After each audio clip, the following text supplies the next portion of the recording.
au bout d'une allée bordée de cyprès.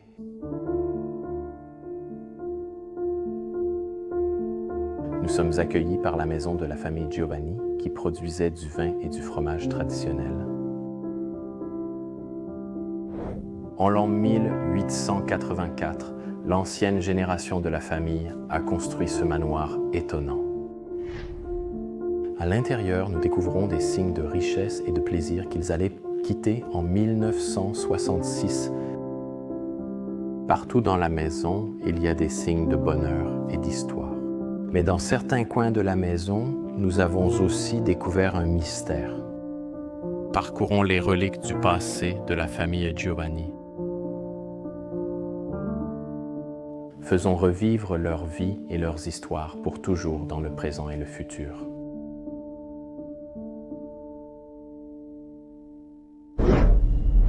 Bienvenue chez les Bros of Decay. Je suis Leslie et aujourd'hui, je vous emmène explorer une superbe maison abandonnée. Aujourd'hui, nous poursuivons notre road trip de 2020 et avons découvert la maison de la famille Giovanni, une ferme du XVIIIe siècle perchée au sommet d'une montagne isolée. Autrefois, on y produisait du fromage et du vin traditionnel pour la région, mais pas à l'international. Ils le gardaient pour eux-mêmes et pour les gens d'ici afin qu'ils puissent en profiter. Nous allons visiter ensemble ce magnifique endroit. Je vais vous montrer tous les artefacts qui restent ici et j'espère découvrir encore plus d'histoires avec vous. C'est pour cela que nous explorons ensemble. Alors, partons à l'aventure. Tout d'abord, vous pouvez voir que cet endroit n'a pas seulement servi de lieu de résidence. C'était probablement la signalisation ici, car il y a une route obligatoire à gauche et vous pouvez conduire ici. Cela a probablement été installé là-haut pour les camions qui venaient en chercher du vin ou du fromage afin qu'ils sachent où conduire. Ici, une grande grange servait à produire le fromage là-haut sur la montagne. Là, je vais vous montrer rapidement avant d'y aller. Alors, il y a un immense manoir, mais à côté, il y a une grange où ils produisaient le vin. Et ici, devant moi, nous avons l'église. L'église privée pour les personnes qui vivaient ici et probablement aussi pour les ouvriers, car à l'époque, en Italie, les gens étaient très religieux. Et ils avaient l'habitude de prier pendant leur repas, après leur repas, 5 fois par jour. Donc, une église privée était vraiment très utile. Malheureusement, elle n'est pas ouverte. Je vais vous montrer. Je pousse et je pousse. Mais je ne vais rien casser pour entrer ici. Mais vous pouvez voir, je vais passer ma lumière à travers et j'espère que vous pouvez en avoir un aperçu. Laissez-moi essayer de ce côté. Voilà, c'est mieux. Maintenant, vous pouvez voir l'église privée où les ouvriers et les personnes qui vivaient ici pouvaient prier. Et ce n'est pas une église ordinaire. Regardez cette peinture derrière l'autel. Et là-bas, c'est vraiment quelque chose de très spécial, extraordinaire, waouh! Et normalement, en Italie, ils ont aussi de très belles peintures au plafond, mais il me semble qu'il n'y en a pas ici, d'accord? Quelle église merveilleuse! Ce n'est sans doute pas une église, mais une chapelle, mais je l'appelle église car elle est vraiment incroyable. Et puis, pour la partie fromage, j'ai déjà jeté un coup d'œil à l'intérieur de celui-ci parce que je ne voulais pas vous montrer une grange entière avec seulement des choses de grange, mais je voulais vous montrer la fromagerie elle-même. Et ça va être, laissez-moi voir où c'était, je crois que c'est ici, dans la suivante. Oui, c'est ici, c'était la fromagerie elle-même. Je n'ai pas beaucoup de connaissances sur la fabrication du fromage, mais d'après l'histoire que j'ai entendue, c'était une fromagerie, donc c'est ce que je veux vous montrer. Si quelqu'un en sait plus à ce sujet, il peut peut-être l'expliquer dans la section des commentaires aux autres personnes en précisant à quoi servaient exactement tous ces outils. Parce que vous pouvez voir ces énormes étagères ici avec ces poutres, ces bâtons en bois, et il y avait probablement quelque chose qui pendait là, peut-être du fromage, je ne sais pas, mais c'est une possibilité. Voyez, c'était une immense cuisine pour la production. Et encore une fois, il y a beaucoup de ces étagères, probablement pour produire du fromage. Ici en bas, il y a aussi une cheminée. C'est aussi pour le stockage du vin. Regardez aussi ce vieux radiateur à l'ancienne. Chauffage central. C'est ce qu'ils utilisaient pour chauffer cet endroit pour les ouvriers, afin qu'ils aient bien chaud. Bon, je pense qu'il est temps maintenant de monter là-haut, vers le grand manoir où vivaient les gens et où le vin était produit. Laissez-moi vous accompagner.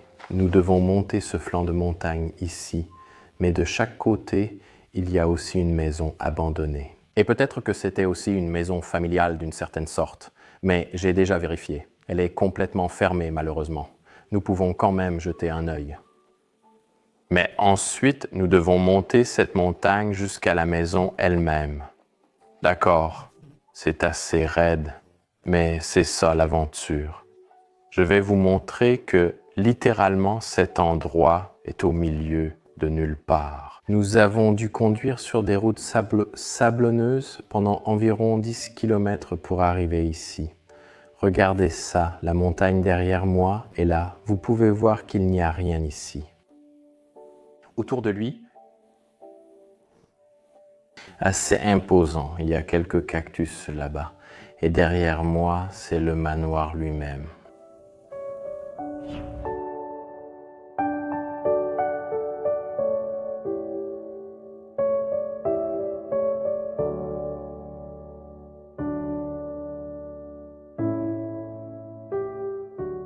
Ici, au milieu, vous pouvez voir une cour avec quelques palmiers et cela mène de ce côté-ci au manoir. Mais de l'autre côté, cet endroit complètement envahi par la végétation était autrefois la salle de production de vin et elle n'a pas été utilisée depuis 60 ans. Donc, tout s'effondre complètement et la nature commence littéralement à reprendre le dessus. Les anciens propriétaires l'ont probablement un peu entretenu, mais maintenant, après son abandon total, l'endroit tombe complètement en ruine. Il y a un petit panneau ici en italien qui dit « Attenzione pericolo », ce qui signifie « effondrement » ou « danger d'effondrement », quelque chose comme ça. Mon italien n'est pas très bon. Waouh, je suis en train d'entrer dans la salle de production de vin et vous pouvez voir immédiatement qu'il y a un énorme pressoir à vin ici. En fait, il n'est pas si énorme. J'en ai vu des plus grands au Portugal, en Italie et en France. Mais ils produisaient du vin local en petite quantité et ils voulaient garder ça très traditionnel. Donc c'est pour ça que ce pressoir n'est pas si grand en fait. Et au-dessus de moi, tout le toit s'est complètement effondré.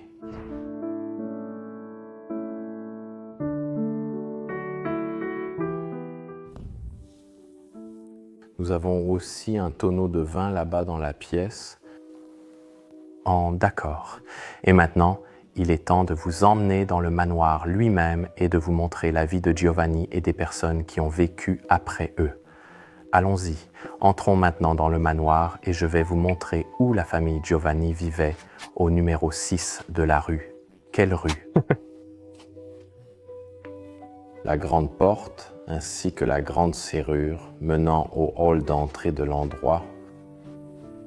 Waouh, entrons! Ça a l'air assez vide au premier abord, mais la première chose que je remarque, c'est une bougie ici en haut au lieu d'une lampe. Ça ressemble à beaucoup de comptabilité d'autrefois. Je ne vais pas regarder ça de près parce qu'il y a probablement beaucoup d'adresses dessus, mais ces étages du bas semblent assez vides. J'ai vu quelques photos de l'endroit et je sais que l'étage supérieur est la meilleure partie. La première chose qu'on voit ici, ce sont déjà des photos de quelques femmes qui ont peut-être vécu ici. Je pense que ce qu'on voit là, c'est l'extérieur de cet endroit. Et ici, elles dînent ensemble. La chef italienne a été laissée derrière. Encore plus de paperasse ici en bas. Très intéressant. J'adore trouver ce genre de choses dans des lieux abandonnés. Photos et dates révèlent beaucoup sur les anciens occupants. Je montrerai plus tard, mais d'abord, je veux vous montrer davantage le rez-de-chaussée. Il y a aussi un monte-escalier menant à l'étage. Donc cela me laisse penser que la dernière personne qui a vécu ici était très âgée et qu'elle est probablement décédée après un certain temps, peut-être en 2014, lorsque le bâtiment a été utilisé pour la dernière fois. Poussons cette porte. Cela nous mène dans un petit espace de rangement qui va aussi au sous-sol. Eh bien, il reste quelques pots de confiture et ces confitures datent de 1989. Et il y a aussi des haricots ici en bas. Et un peu de ce vin local magnifiquement produit par la famille Giovanni, probablement les dernières bouteilles qu'ils aient jamais produites. Il reste aussi une bouteille de champagne ici. Et cela nous mène plus loin dans une cave sombre et humide, où nous pouvons découvrir davantage l'histoire de la famille Giovanni. Oh! Il semble que cela ait été verrouillé, mais ici, en haut, il y a encore plus de ces bouteilles de vin de la famille.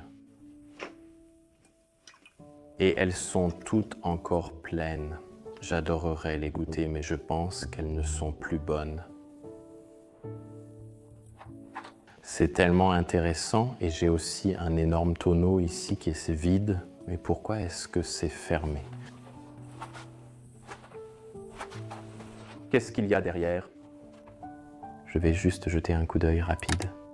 Oh, vous pouvez voir d'énormes fûts de vin derrière. Est-ce que je peux vous montrer ça? Oh oui, maintenant vous pouvez voir.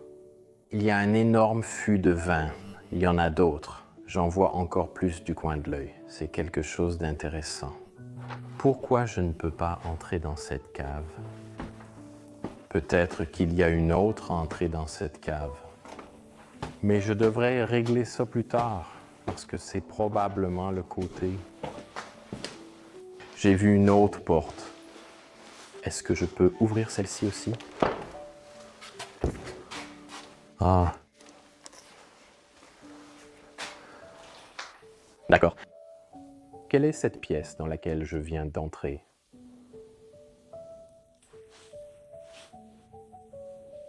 Des fioles de vin sur le côté ici. Ça ressemble un peu à une salle de production pour l'usine de vin. Un bureau.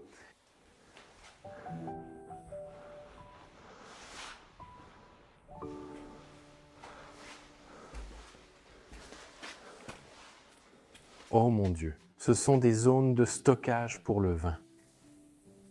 Oh, c'est tellement intéressant. Elles sont très très grandes. Ils produisaient plus de vin que je ne l'aurais jamais imaginé. Je pensais produire peut-être quelques centaines de bouteilles par an, mais en réalité, ils produisent des milliers et des milliers de bouteilles de vin. Nous avons encore des cuves de stockage et des fûts ici, dans cette grange. Wow! C'est vraiment intéressant. Cela vous donne vraiment une idée de l'échelle à laquelle ces personnes produisaient du vin. Et je crois que je viens de voir un accès au sous-sol que nous n'avons pas pu explorer simplement parce qu'il était bloqué. Je pense que c'est par ici. Je crois que cet escalier va nous mener dans ce sous-sol.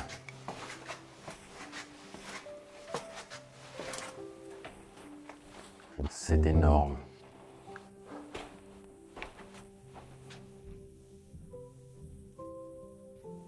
Voici les tonneaux que nous venons de voir.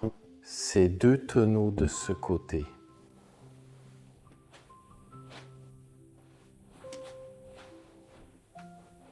Waouh, cet endroit est immense. J'adore me promener dans ces sous-sols à l'ancienne avec ces voûtes. C'est vraiment fascinant. Il renferme tellement d'histoires de ces lieux. Parce que c'est comme ça que ces gens vivaient. C'est comme ça qu'ils gagnaient leur vie. On a encore quelques tonneaux ici en bas. Mais ceux-ci ne sont en fait pas si grands. Peut-être pour les vins spéciaux. Merveilleux. Montons maintenant l'escalier et voyons ce qu'il reste à l'étage. Je suis vraiment impatient de découvrir ça. parce que c'est là que la famille Giovanni vivait autrefois.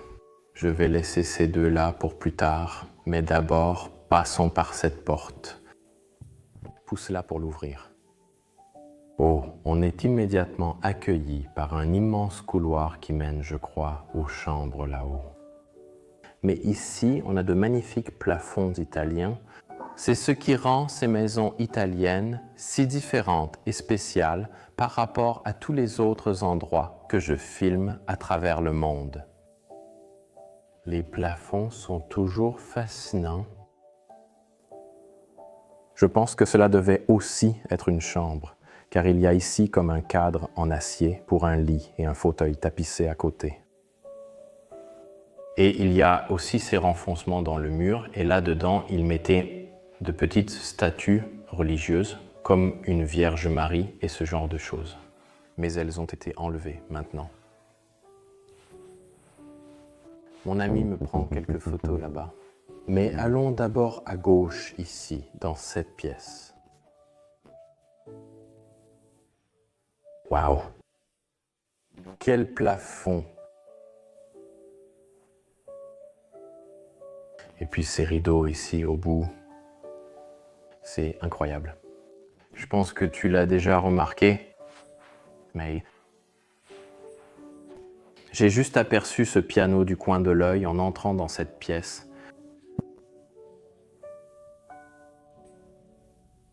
Quelques fleurs à côté. Et puis nous avons ce piano. Creary Goldsteinet Corporation. C'est probablement une marque allemande ou un groupe autrichien, parce qu'en Autriche, on parle aussi allemand. Oui, autrichien, mais le bleu est très similaire à l'allemand. Petit siège ici, c'est écrit Cereza dessus. C'est le siège du piano. Nous avons aussi tous ces petits objets laissés ici. Oh, regarde cette femme. Elle est sur la propriété elle-même ici. Et elle vivait ici autrefois. Cela pourrait avoir été cette femme dans le passé. Et cela pourrait aussi avoir été la dernière habitante ici. Waouh! Regarde ça. C'est une boule de Noël. Il est écrit dessus 2008-2009, juste avant qu'elle ne soit abandonnée. Une autre photo d'enfant, une photo ici en haut. Et celle-ci date de 1938. Merveilleux. Vous pensez que ça fonctionne encore? Voyons voir. Oh, toutes les touches ont l'air d'être cassées. Et de ce côté de la pièce, on a cette petite cheminée dorée, mais une cheminée rembourrée. Je crois que c'est un chauffe-plat ou similaire. Entièrement rembourré. Je ne connais pas le nom exact de cet appareil ou de ce meuble qui se trouve devant la cheminée. Dites-le moi dans les commentaires ci-dessous. Et derrière, nous avons cette magnifique cheminée. Est-ce qu'il reste encore les dernières cendres de ces personnes là-dedans? Ah, voici le balcon à l'extérieur. Et une femme s'y tient debout. Waouh! Cheminée qui monte. Et là-haut, on a quelques tableaux d'une femme. Et de ce côté aussi. Pièce par ici. Oh, c'est assez vide. Ils ont jeté beaucoup de chaises ici. Ce petit porte-manteau avec tous les dos des gens ici. Ça ressemble à une queue de renard.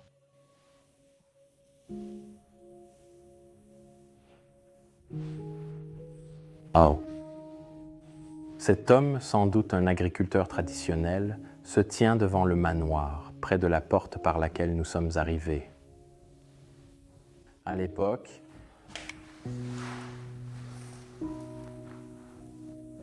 toujours des photos de gens, un vieux balai traditionnel que j'ai fabriqué avec de la paille. Voici une femme au Caire, en Égypte. Le même homme revient.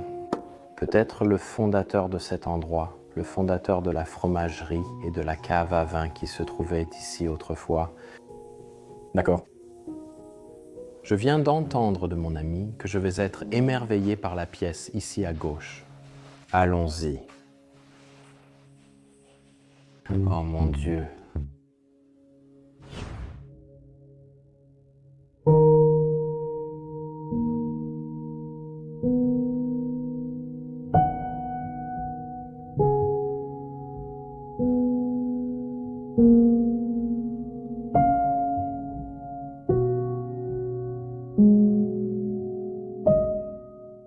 Regardez juste la pièce dans laquelle je viens d'entrer. C'est littéralement la plus belle chambre que j'ai jamais vue. Elle est tellement complète, tellement belle et tellement historique.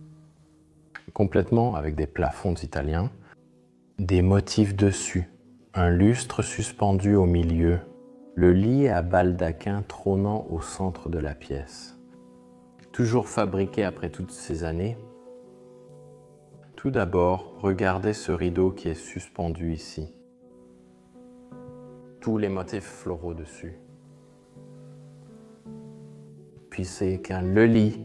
Et comme je le dis toujours, on peut distinguer les lits italiens parce qu'ils ont généralement des motifs sur la couronne du lit. Et celui-ci ne fait pas exception. Une femme embrassant un petit pot. La couverture reste toujours là. Il y a aussi un motif ici à l'avant représentant un jardin luxuriant. Et sur le côté du lit, nous avons quelques chaises rembourrées dans le coin de la pièce. Elles sont vraiment jolies. Quelques fleurs.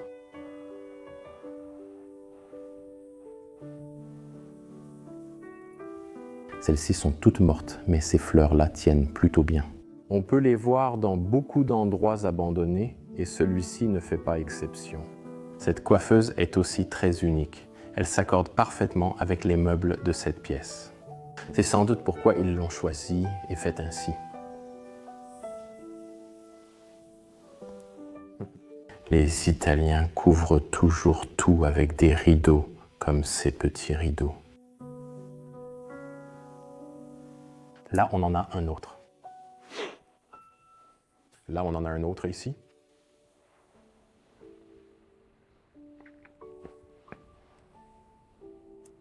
Le mouton.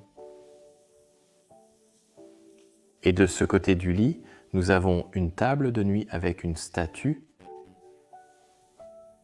une lampe. Ça fait vraiment un bel agencement. Maria aussi dans cette pièce.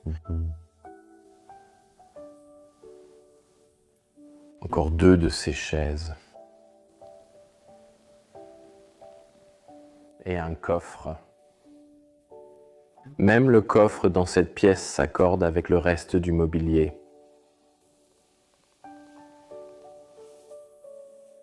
Ce garçon, il a un visage sérieux. Je me demande s'il était un habitant de cette maison. Merveilleux, tout simplement merveilleux. Continuons à explorer cette maison. Je crois que la salle de bain est juste derrière cette porte. Oui, c'est ça. Et tout est encore laissé dans cette salle de bain. Des brosses et des peignes, jusqu'aux médicaments dans les armoires. Le savon dans la baignoire.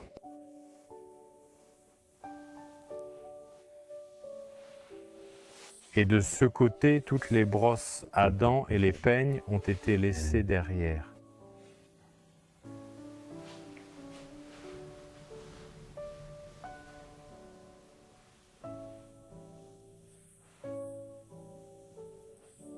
Elles ont vieilli. Vous voyez qu'il y a beaucoup de médicaments, des bandages, etc. Complètement remplis et laissés derrière.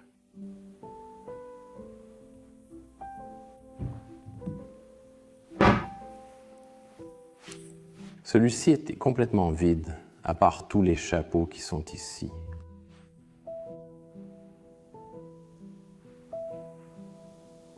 Et maintenant, regardons la dernière pièce de ce côté de la maison. Elle est également complètement vide, à l'exception du très beau plafond qui se trouve ici avec les anges. Nous avons encore quelques pièces ici à l'étage que nous devons filmer. Celle-ci en fait partie. Une chambre un peu moins élégante, mais qui possède probablement aussi une histoire précieuse qui enrichit le récit. Il y a quelques sacs et vêtements laissés ici par les anciens occupants, laissés derrière et oubliés.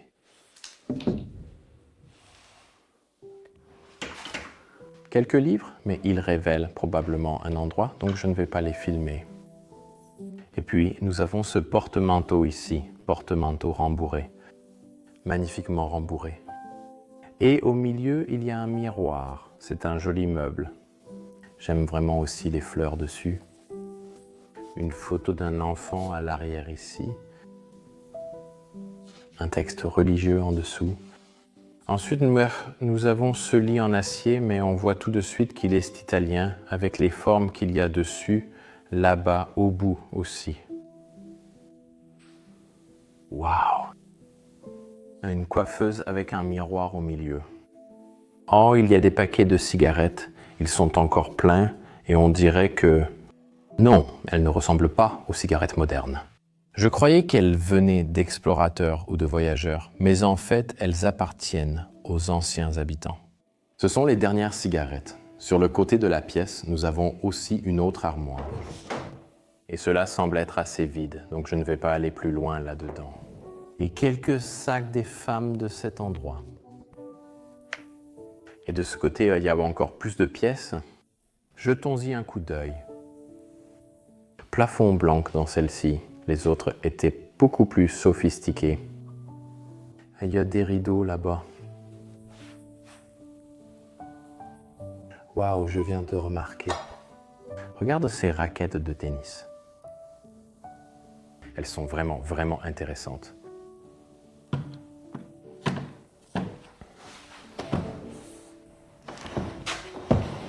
Ouvrons ça. Il y a quelques livres ici.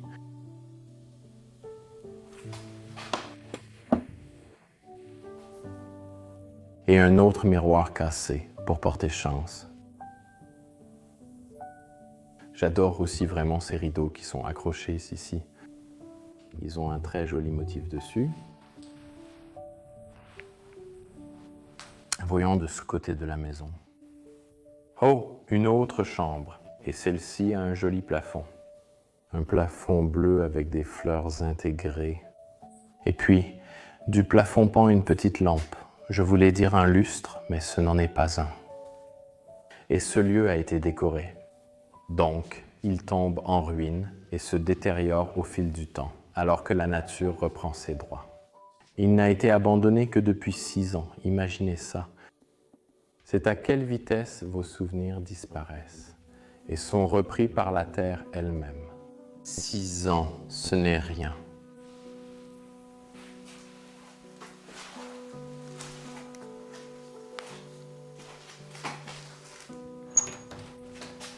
J'ai toujours aimé imaginer ce qui se passe quand on meurt. Et on le voit quand on traverse ces endroits.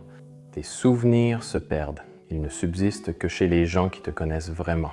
Et après environ 100 ans, tout ce que tu as fait dans ta vie n'a plus aucune importance. Tout ce que tu as peint ou dessiné, les journaux que tu as lus, les personnes à qui tu as parlé, tout cela disparaît. Et c'est pourquoi j'aime profiter de ma vie et ne pas trop me soucier des choses. Ne t'inquiète pas trop pour les choses, parce que tu peux voir à travers ces endroits abandonnés que tout disparaîtra après un certain temps. Les vêtements des gens, tout est laissé ici. Tu peux voir que ce sont des vêtements de femmes, de la fourrure d'animal, de belles vestes. Une coiffeuse avec un miroir inclinable, c'est vraiment une belle pièce. On peut s'incliner dans toutes les directions. Et une petite armoire Qu'y a-t-il ici, dans cette boîte?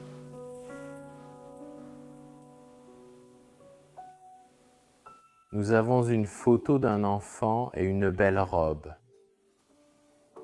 Et cette femme aussi. Vous voyez quelque chose derrière.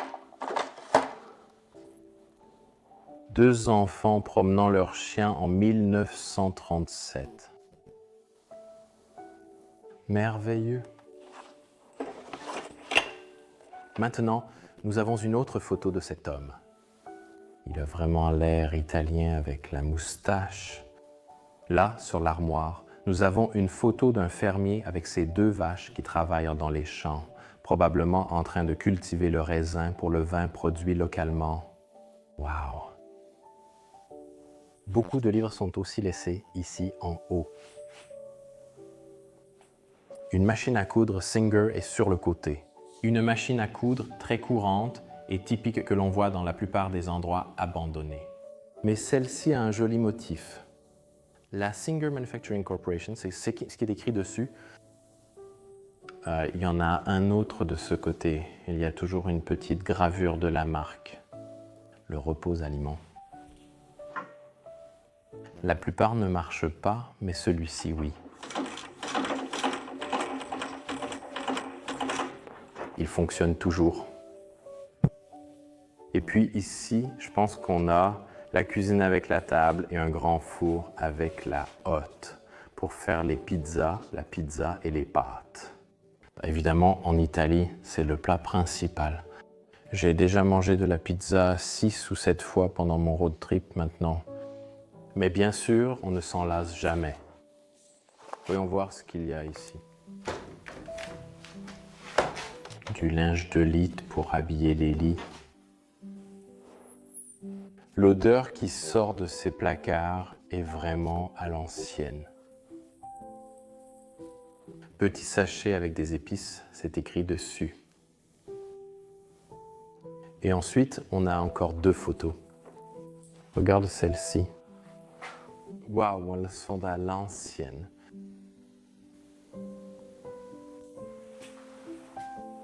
Et ici, c'est là qu'on lavait la vaisselle et les vêtements.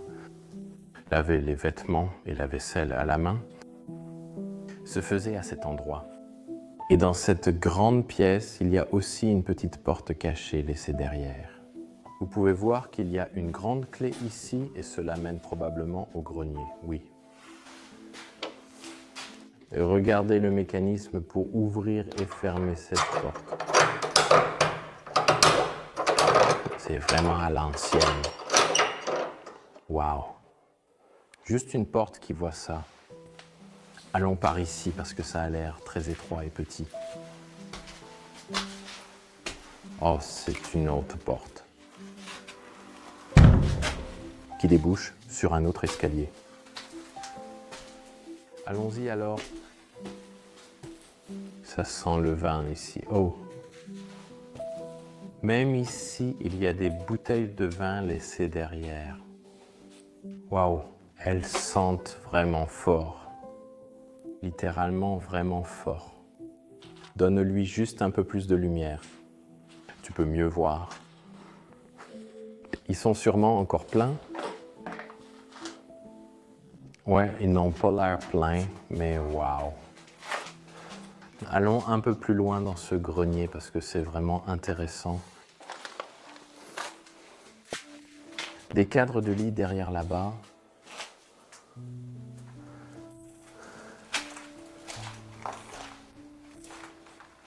Encore quelques meubles.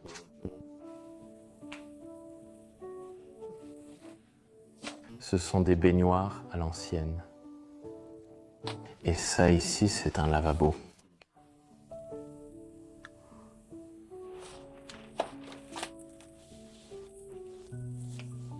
J'adore vraiment cette baignoire ici. Je vais vous la montrer de côté. C'est incroyable à voir. Ce côté, elle est vide. Et derrière ici, est également complètement vide. Je viens juste d'enlever cette baignoire pour vous montrer à quoi ça ressemble. Waouh! J'adore vraiment ce genre de choses. Oh, ces chaises sont en fait assez confortables et agréables. Waouh, je ne m'y attendais pas. Quelle pièce, quel endroit, quelle histoire. Merci à la famille Giovanni qui a vécu ici. Merci pour la maison et merci pour leur vie. J'espère qu'ils vont bien là-haut au paradis. Et nous avons partagé leur histoire et leur avons offert une place permanente sur cette chaîne YouTube. Je tiens à vous remercier tous d'avoir regardé la vidéo de cette semaine. Mettez un j'aime en bas si vous avez aimé la vidéo, abonnez-vous à la chaîne et partagez-la avec tous vos amis qui pourraient aussi être intéressés par une vidéo comme celle-ci. Et aussi, en bas dans la description, parce que nous ne sommes que des étudiants, il y a un lien vers Patreon. Là-bas, vous pouvez nous aider et soutenir cette chaîne avec un petit don. Merci à tous, on se retrouve la semaine prochaine pour une nouvelle aventure épique. Au revoir, je vous aime.